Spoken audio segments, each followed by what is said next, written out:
അതെന്തുകൊണ്ടാണെന്നൊന്നും എനിക്കറിയില്ല. ഒരു പക്ഷേ ഗായത്രിയുടെ വേർപാടില് വിഷമിച്ച് വളർന്ന നിന്നെ കണ്ടപ്പോ അന്ന് തുടങ്ങിയ സഹതാപത്തിൽ നിന്നുണ്ടായ സ്നേഹമായിരിക്കാം. ഇല്ലെങ്കിൽ എന്തോ ഈശ്വര കൽപ്പിതം. അമ്മേ, അമ്മയുടെ ഈ സ്നേഹത്തിന് ഞാൻ എന്ത് പകരം തന്നാലാ മതിയാവുക? എനിക്കറിയില്ലമ്മേ.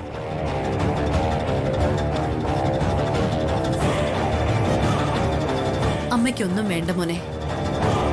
എന്റെ കുഞ്ഞിന്റെ ഈ സ്നേഹം മാത്രം മതി. നിന്നിൽ നിന്ന് എന്തെങ്കിലും നേടാമെന്ന് പ്രതീക്ഷിച്ചുകൊണ്ടാണോ ഞാൻ നിന്നെ സ്നേഹിക്കുന്നത്? പാർവതിയുടെ പേരിലുള്ള സ്വത്തുക്കൾ ഉടനെ തന്നെ ഞാൻ അമ്മയുടെ പേരിലേക്ക് എഴുതരും. അതിനുള്ള എല്ലാ ഏർപ്പാടുകളും ചെയ്തു വച്ചിരുന്നപ്പോഴല്ലേ എനിക്ക് ആക്സിഡന്റ് ഉണ്ടായത്.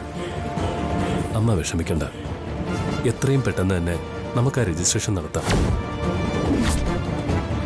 അതൊന്നും ഇപ്പൊ വേണ്ട മോനെ. അതേക്കുറിച്ചൊക്കെ നമുക്ക് പിന്നീട് ആലോചിക്കാം. ആദ്യം എന്റെ കുഞ്ഞിന്റെ ഈ മുറിവുകളൊക്കെ ഒന്ന് ഭേദമായി നീ പൂർണ്ണ ആരോഗ്യവാനാവട്ടെ. ഇതൊക്കെ ഭേദാവുന്നതുവരെ കാത്തിരിക്കൊന്നും വേണ്ടമ്മേ. മോനെ, അതൊന്നും പറഞ്ഞാ പറ്റില്ല. എനിക്കിപ്പോ പ്രധാനം നിന്റെ ആരോഗ്യമാണ്. അയ്യോ, ഇത് പറഞ്ഞപ്പോഴാ നിനക്ക് കഴിക്കാനുള്ള മെഡിസിൻസിന്റെ കാര്യം ഓർത്തത്. നീ ഇരിക്കെ, അമ്മ പോയി മെഡിസിൻസ് ഒക്കെ എടുത്തിട്ട് വരാം.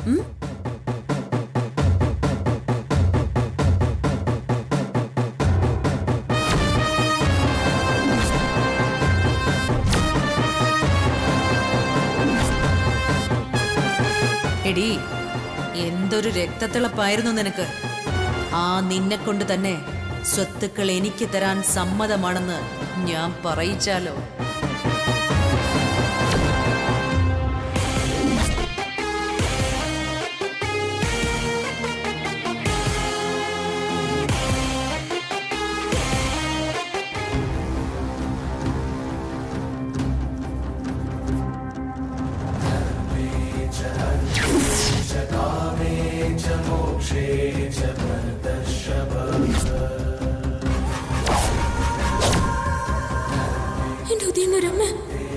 ആത്മഹത്യയാണല്ലോ കണ്ടത്. ആരാണ് ആത്മഹത്യ ചെയ്യാൻ പോകുന്നത്? എന്തിനാണ് ആത്മഹത്യ ചെയ്യുന്നത്? അതിന് കാരണം എനിക്കറിയാനാവുന്നില്ലല്ലോ. ദൈവമേ, ആരാത്? എവിടെ ആത്മഹത്യ നടക്കുന്നത്? ഉദയനരമ്മേ, ഈ കാഴ്ച ഇപ്പൊ എന്തിനാ എനിക്ക് കാണിച്ചെന്നത്? അമ്മേ, എനിക്കിതിനുള്ള ഉത്തരം തരണേ.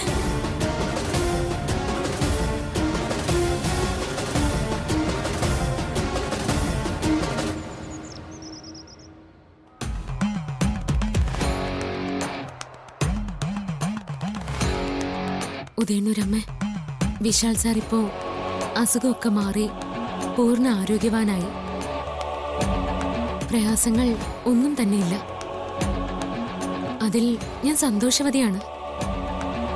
അപകടത്തിൽ നിന്നും സാറിനെ കാത്തു രക്ഷിച്ചതിൽ കോടി കോടി നന്ദി. ഇനി ഒരാപത്തും വിശാൽ സാറിന് വരുത്തല്ലേ.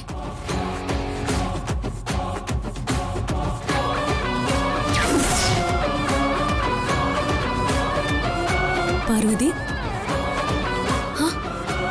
ജയ. പാർവതി, നിനക്കൊരു മുന്നറിയിപ്പ് നൽകാനാ ഞാൻ വന്നത്. മുന്നറിയിപ്പോ? നിന്റെ സന്തോഷകരമായ ജീവിതത്തിന് അറുതി വരാൻ പോകുന്നു. ജയ, ഈ വീട്ടിലേക്ക് ഒരു അതിഥി വരാൻ പോകുന്നു. അതൊരു ചീത്ത സ്ത്രീയാ. അവർ നിന്റെ എല്ലാ പ്രവൃത്തികൾക്കും തടസ്സം ഉണ്ടാക്കിക്കൊണ്ടേയിരിക്കും. അവളെ നീ സൂക്ഷിക്കണം, കരുതിയിരിക്കണം.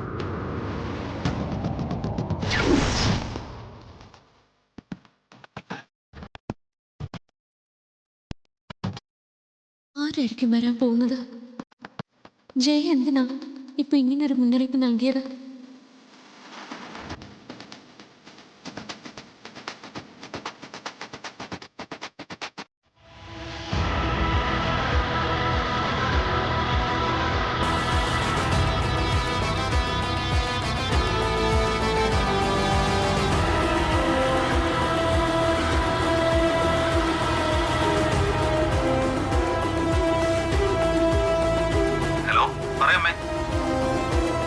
വീട്ടിലേക്ക് വരുന്നതിനുള്ള സമയമായി. ഹ്, പാർവതി ഇവിടെ അതിരുവിട്ടുള്ള കളികൾ തുടങ്ങിക്കഴിഞ്ഞു. അവളിപ്പോ ഈ വീട്ടിലെ സർവാധികാരി ചമയുകയാ. കമ്പനിയുടെ ഉത്തരവാദിത്തങ്ങളും അവൾ ഏറ്റെടുത്തു കഴിഞ്ഞു. വല്ല വിധേനയും വിശാലിനെ സ്വാധീനിച്ച് ഇവിടുത്തെ സ്വത്തുക്കൾ എന്റെ പേരിലേക്ക് വാങ്ങാനായിട്ട് ഞാൻ ശ്രമിക്കുകയായിരുന്നു. എഴുതി തരാൻ വിശാലും തയ്യാറായിരുന്നു. പക്ഷേ അന്നേരം അവള് തടസ്സം ഉണ്ടാക്കി. അങ്ങനെ എന്റെ പ്ലാനുകൾ ഓരോന്നായിട്ട് അവള് തകർത്തുകൊണ്ടിരിക്കുക. വിനയ്, ഇനി നീ ഇവിടെ വരണം. നീ വന്നാ മാത്രമേ നമുക്ക് അവളെ പൂട്ടിക്കെട്ടാൻ സാധിക്കൂ. ഓഹോ, അങ്ങനെയാണോ അവിടുത്തെ കാര്യങ്ങൾ? അമ്മ വിഷമിക്കാതിരിക്കാൻ ഞാൻ ഉടനെ തന്നെ വരാം. പാർവതിയെ നമുക്ക് ഒതുക്കാമേ. അതമ്മ എനിക്ക് വിട്ടേക്ക്. എടാ, നീ വൈകാതെ തന്നെ വരണം. ഇന്നെങ്കിൽ ഇന്ന് നീ ഇവിടെ എത്തിയിരിക്കണം. പിന്നെ നിന്റെ ഈ വരവ് വളരെ സർപ്രൈസ് ആയിട്ടേ ഇവിടെ ഉള്ളവർക്ക് തോന്നാവൂ. നമ്മൾ തമ്മിൽ നടത്തുന്ന നിരന്തരം കമ്മ്യൂണിക്കേഷൻസ് ഒന്നും ഇവിടെയുള്ള ആരും ഒരിക്കലും അറിയരുത്. എന്റെ പൊന്നമ്മേ, അതൊക്കെ ഞാൻ നോക്കിക്കോളാം. എടാ, നീ വന്നിട്ട് വേണം സ്വത്തുക്കൾ മുഴുവൻ കൈക്കലാക്കി പാർവതി ഇവിടുന്ന് പടിയടച്ച് പിണ്ടം വെക്കാൻ. ഹാ, അമ്മേ, ഞാൻ ദാ എത്തിക്കഴിഞ്ഞു. അമ്മ ഫോൺ വെച്ചോ. ശരി.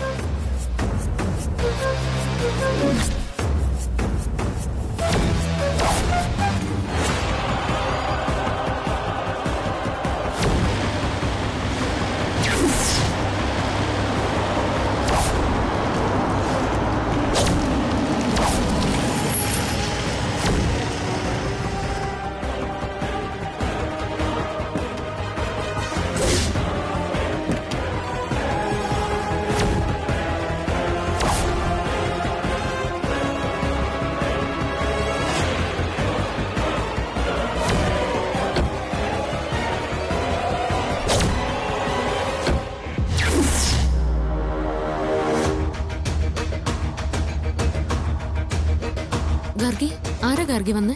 ആ നോക്കാം.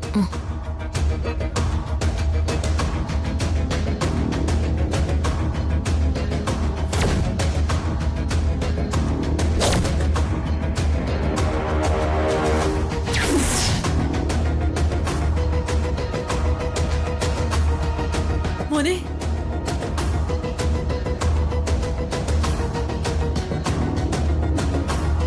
സുഖാണോ അമ്മേ? ആ മോനെ, അങ്ങനെ കഴിഞ്ഞു പോന്നു. നിനക്കോ? സുഖം.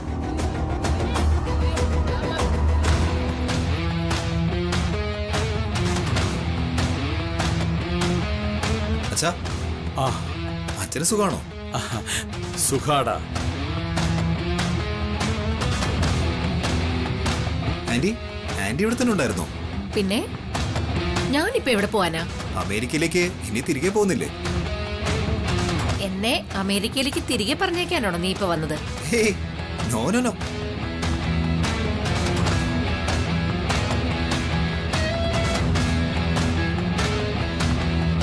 എന്താ ഗാർഗി, നീ എന്താ ഇങ്ങനെ ഒരു പ്രതിമയെ പോലെ നിൽക്കുന്നത്?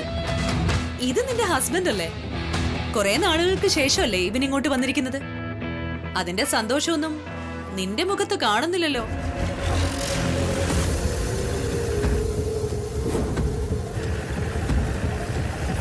ഗാർഗി, നോക്കി നിൽക്കാതെ നീ അവനെ അകത്തേക്ക് വിളിച്ചോണ്ട് പോ. വിനയ്, പ്രിയ, അമ്മയെ അച്ഛനെ ആന്റിയൊക്കെ മനസ്സിലായോ?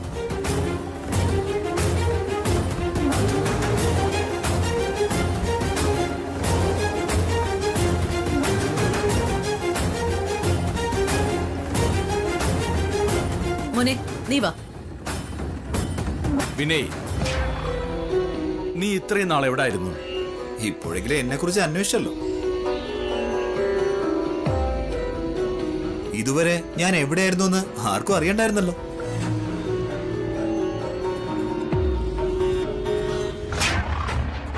എപ്പോഴെങ്കിലും നിങ്ങൾ ആരെങ്കിലും എന്നെ കുറിച്ച് ആലോചിച്ചിട്ടുണ്ടോ?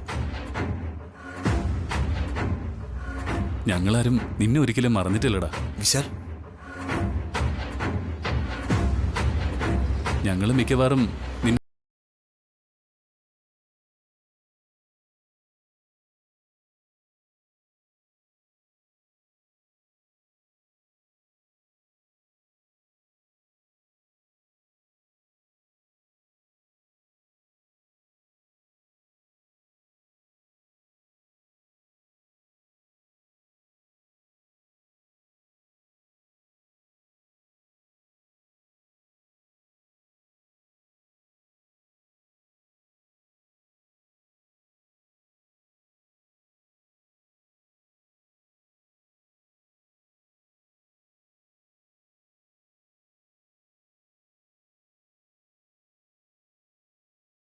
സോറി പരിചയപ്പെടുത്താൻ മറന്നുപോയി. ഇത് റിയ. വിനയുടെ സെക്രട്ടറി ആയിരിക്കും അല്ലേ? നോ ഇതെന്റെ സെക്രട്ടറി ഒന്നുമല്ല. She's my girl friend.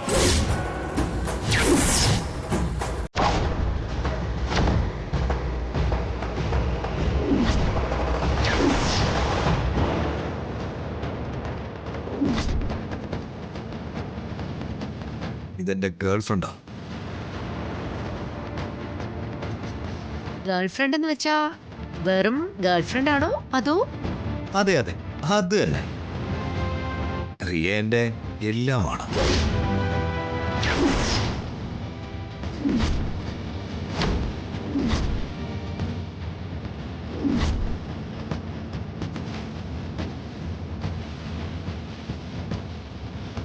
ആന്റിക്കിപ്പോ വ്യക്തമായി കാണുമല്ലോ.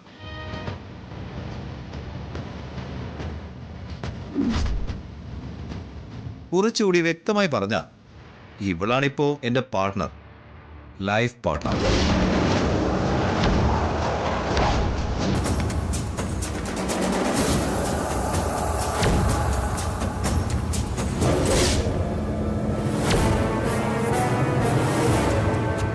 എടാ നീ എന്താ ഈ പറയുന്നേ?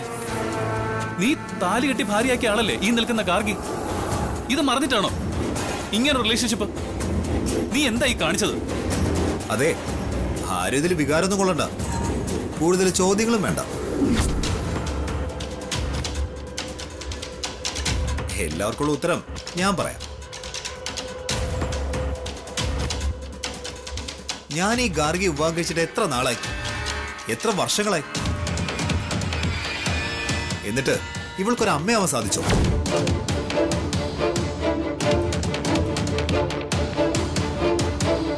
എന്റെ ചോരയിൽ ഒരു കുഞ്ഞിനെ തന്നെ ഇവൾക്ക് സാധിച്ചോ? വിനയ്, എന്താടി, ഞാൻ ചോദിച്ചതിന് ഉത്തരവുണ്ടോ? ഇല്ലല്ലോ.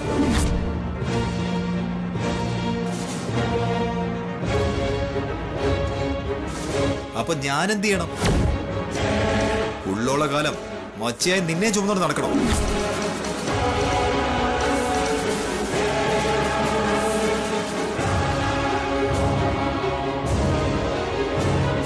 നടക്കണോന്ന്. അതിന് എന്നെ കിട്ടില്ല. വിനയ്ക്ക് വലുത് വിനയുടെ ലൈഫാണ്. അതിനെ ആർക്ക് വേണ്ടി കോംപ്രമൈസ് ചെയ്യാൻ ഞാൻ തയ്യാറല്ല. വിനയ്, നിങ്ങൾക്ക് ഇങ്ങനെയൊക്കെ പെരുമാറാൻ. എടി നീ വാ തുറക്കരുത്. നിന്നെയൊക്കെ ഡിവോഴ്സ് ചെയ്യണം, അതാണ് വേണ്ടത്.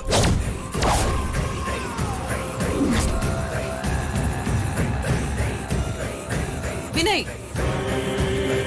നിർത്തടാ.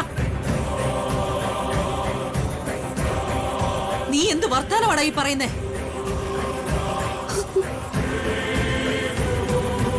ഇത്ര നാള് വീടെന്നോ കെട്ടിയോളെന്നുള്ള ചിന്തയില്ലാതെ നാട് മുഴുവൻ ചുറ്റിയിട്ട് ഇപ്പൊ എവിടുന്നോ ഒരു പെണ്ണിനെയും വിളിച്ചോണ്ട് വന്നിരിക്കുന്നു അല്ലേ?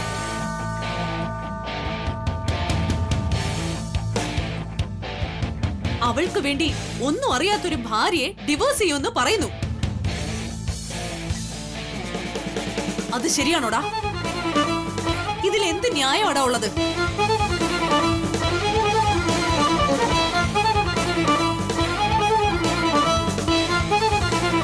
ഈ വീട്ടിലേക്ക് ഒരു അതിഥി വരാൻ പോകുന്നു. അതൊരു ചീത്ത സ്ത്രീയാ. അവര് നിന്റെ എല്ലാ പ്രവൃത്തികൾക്കും തടസ്സം ഉണ്ടാക്കിക്കൊണ്ടേയിരിക്കും. അവളെ നീ സൂക്ഷിക്കണം, കരുതിയിരിക്കണം.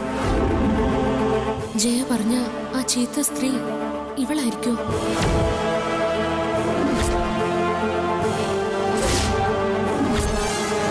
എടാ, ഞാൻ ചോദിച്ചത് കേട്ടില്ലേ? ഗാർഗിയെ ഡിവോഴ്സ് ചെയ്യണമെന്ന് നീ എന്തർത്ഥത്തിലാ പറയുന്നത്?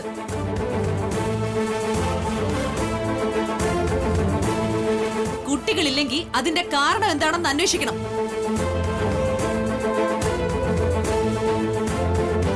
ട്രീറ്റ്മെന്റ് എന്താന്ന് വെച്ചാൽ അതാ ചെയ്യേണ്ടത്.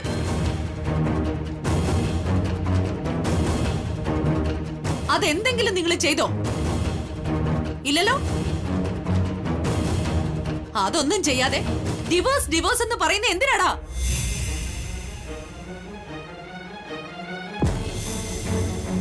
പ്രഭാവതി, അവൻ വന്ന് കയറിയതല്ലേ ഉള്ളൂ.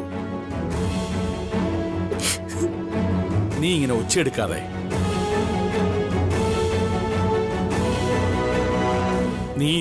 നീ പറയുന്നത് അയൽപക്കത്തുള്ളവരൊക്കെ കേട്ടാൽ അത് നമുക്ക് നാണക്കേടല്ലേ?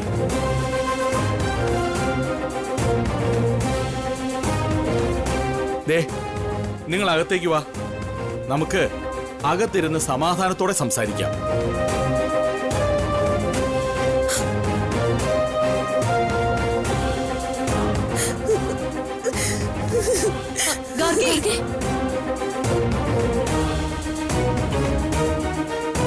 പാർവതി, നിന്റെ അന്ത്യം കുറിക്കുന്ന പുതിയ കളിയുടെ തുടക്കമാണടി ഇത്.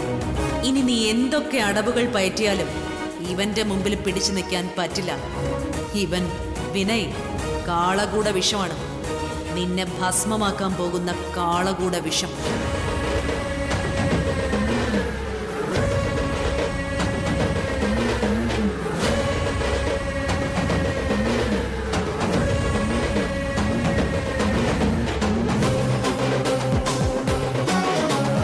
ഇതെന്റെ സെക്രട്ടറി ഒന്നുമല്ല, ഷീസ് മൈ ഗേൾ ഫ്രണ്ട്.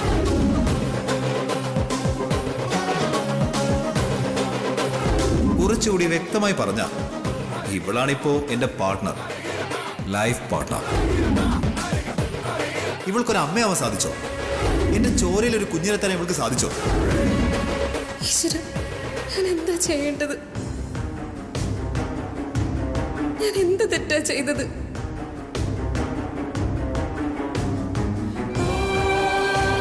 എന്നെ അവഗണിച്ച വിനയ് ജീവിച്ചിട്ട് ഇപ്പൊ കുറ്റം മുഴുവൻ എന്റേത് മാത്രമായി. എന്തുകൊണ്ട് ഞാനൊരു കുഞ്ഞിനെ പ്രസവിച്ചില്ല എന്ന് വിനയ്ക്ക് നന്നായി അറിയായിരുന്നിട്ടും ഒരു മനസ്സാക്ഷി കുത്തമില്ലാതെ അയാൾക്ക് എങ്ങനെ എന്നെ പഴിക്കാനാവുന്നു? ഇത്രയും നാളെ വിനയ്ക്ക് വേണ്ടി കാത്തിരുന്നതാ ഞാൻ. എന്നിട്ട് ഇപ്പൊ എനിക്ക് ഇങ്ങനെ ഒരു വിധിയാണല്ലോ ഉണ്ടായത്. പിന്നെ എന്നെ ഡിവോഴ്സ് ചെയ്ത പിന്നെ എനിക്ക് എന്ത് ജീവിതം ഉണ്ടാവുക? എന്റെ ഈ ജീവിതം തന്നെ പാഴായി പോവില്ലേ? പാഴായി പോവും. എന്റെ ജീവിതം നശിക്കും. അങ്ങനെ ജീവിതം നശിച്ചിട്ട് പിന്നെ ഞാൻ ജീവിച്ചിരിക്കുന്നതിൽ എന്താർത്ഥ?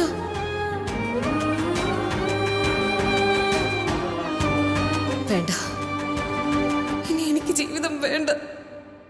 ഞാനൊരു ശല്യമായിട്ട് വിനയുടെ മുന്നിൽ ജീവിച്ചിരിക്കാൻ പാടില്ല.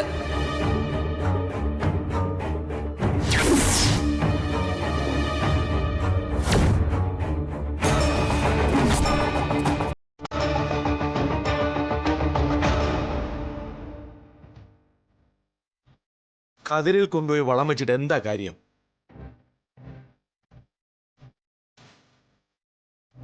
ഇപ്പോ വിനയെ ശകാരിച്ചിട്ടും തല്ലിയിട്ടും എന്തെങ്കിലും ഗുണമുണ്ടോ? പ്രഭാവതി, നീയാണ് വിനയനെ അനാവശ്യമായ സ്വാതന്ത്ര്യം കൊടുത്ത് വളർത്തി വഷളാക്കിയത്. ഗോപിയൻ ഇത് എന്ത് വർത്തമാനായി പറയുന്നത്? ഇപ്പൊ കുറ്റം മുഴുവൻ എനിക്കായേ. വിനയനെ മാത്രമല്ല ഞാൻ വളർത്തിയത്. ഈ നിൽക്കുന്ന വിശാലിനെ ഞാൻ തന്നെയാ വളർത്തിയത്.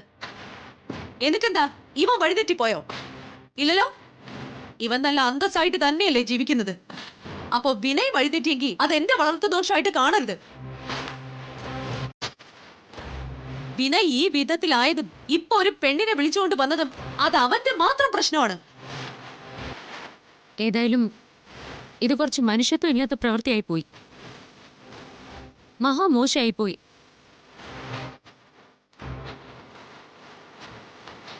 ഒരു ഭാര്യ ഇവിടെ കണ്ണിൽ എണ്ണ ഒഴിച്ച് കാത്തിരിക്കുമ്പോ ആ ആള് മറ്റൊരു പെണ്ണിനെ വിളിച്ചോണ്ട് വരുന്നത് അത്ര മര്യാദയൊന്നുമല്ല. വളരെ സങ്കടകരമായ കാര്യം.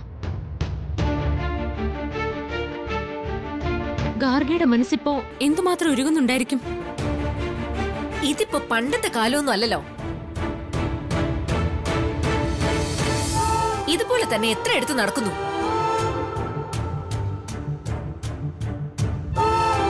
ഇതിപ്പോ വിനയ് അവന്റെ ലൈഫ് പാർട്ട്ണർ എന്ന് പറഞ്ഞ ഒരാളെ കൂട്ടിക്കൊണ്ട് വന്ന സ്ഥിതിക്ക് ഗാർഗി ഒന്നുകിൽ അത് അംഗീകരിച്ച് കൂടെ കഴിയണം, ഇല്ലെങ്കിൽ ഡിവോഴ്സും വാങ്ങിച്ച് അവൾ അവളുടെ വഴിക്ക് പോണം. സുശീലേ, അവിവേകം എഴുന്നള്ളിക്കല്ലേ. ഇപ്പൊ നീ പറഞ്ഞതാണോ ഇതിനുള്ള പരിഹാരം? ആണോ എന്ന്? നീ ഇമാതിരിയുള്ള വിവരക്കേട് എന്തെങ്കിലും ഇനി ഇവിടെ മിണ്ടിയാൽ നമ്മുടെ ഗാർഗി നിന്നെ പോലൊരു പെണ്ണാടി അവള്. നീ എന്താ അതൊക്കെ ചിന്തിക്കാത്തത്? ദേ, നമ്മൾ ചിന്തിക്കേണ്ടത് ഗാർഗിയുടെ ഭാഗത്ത് നിന്നാണ്, അതല്ലാതെ മര്യാദകേട് കാണിച്ച വിനയന്റെ ഭാഗത്ത് നിന്നല്ല. അതെ, അത് തന്നെയാ വേണ്ടത്. ആ എന്താ പ്രഭാവതി, ഞാൻ പറഞ്ഞതല്ലേ ശരി?